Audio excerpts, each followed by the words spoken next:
Shalom, selamat pagi Bapak Ibu Saudara yang terkasih. Puji nama Tuhan, kita kembali bersama di dalam merenungkan kebenaran firman Tuhan.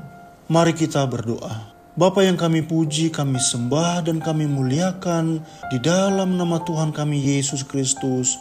Kami sungguh bersyukur untuk kasih setiamu yang menyertai kami.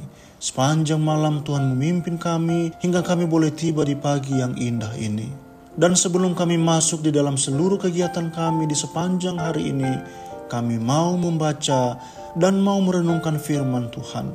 Pimpinlah kami agar kami mampu memahami firman-Mu, hidup kami diubahkan, iman kami semakin bertumbuh, dan kami dapat menghasilkan buah-buah yang baik. Kami mampu menjadi berkat bagi sesama kami, dan kami senantiasa mempermuliakan Tuhan di dalam segenap kehidupan kami. Dalam nama Tuhan Yesus Kristus kami berdoa. Amin. Bapak, Ibu, dan Saudara, bacaan firman Tuhan pagi hari ini di dalam 2 Korintus pasal 8 ayat 1-15. Ayat yang ke-7 berbunyi demikian. Maka sekarang sama seperti kamu kaya dalam segala sesuatu, dalam iman, dalam perkataan, dalam pengetahuan, dalam kesungguhan untuk membantu, dan dalam kasih-Mu terhadap kami, demikianlah juga hendaknya kamu kaya dalam pelayanan kasih ini. Demikian pembacaan firman Tuhan. Dan kita akan merenungkan firman Tuhan dengan tema berbagi untuk keseimbangan. Bapak, Ibu, dan Saudara, berbagi adalah kata yang mudah untuk diucapkan, tetapi sulit untuk pelaksanaannya.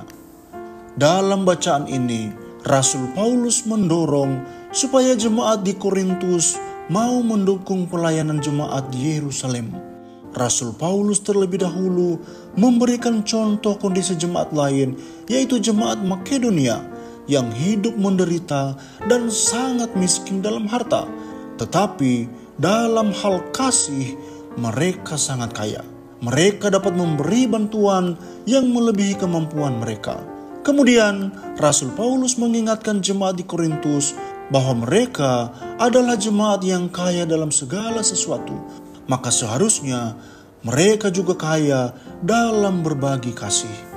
Sebenarnya, jemaat Korintus sudah berkomitmen untuk membantu jemaat di Yerusalem, tetapi mereka lalai, seperti tertulis di dalam ayat 10 dan ayat 11.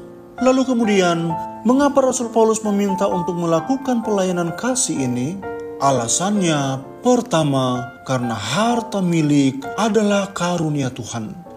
Jika kita mampu memberi, itu adalah bagian dari anugerah Allah. Karena bagi sebagian banyak orang, belum tentu bisa untuk memberi. Yang kedua, memberi harus belajar dari apa yang Tuhan telah lakukan. Ketiga, memberi harus atas dorongan kasih, bukan karena perintah atau paksaan. Keempat, pemberian kita dimaksudkan supaya ada keseimbangan, yaitu tidak berlebihan dan tidak kekurangan. Serta di antara sesama jemaat ada kerinduan untuk saling melengkapi.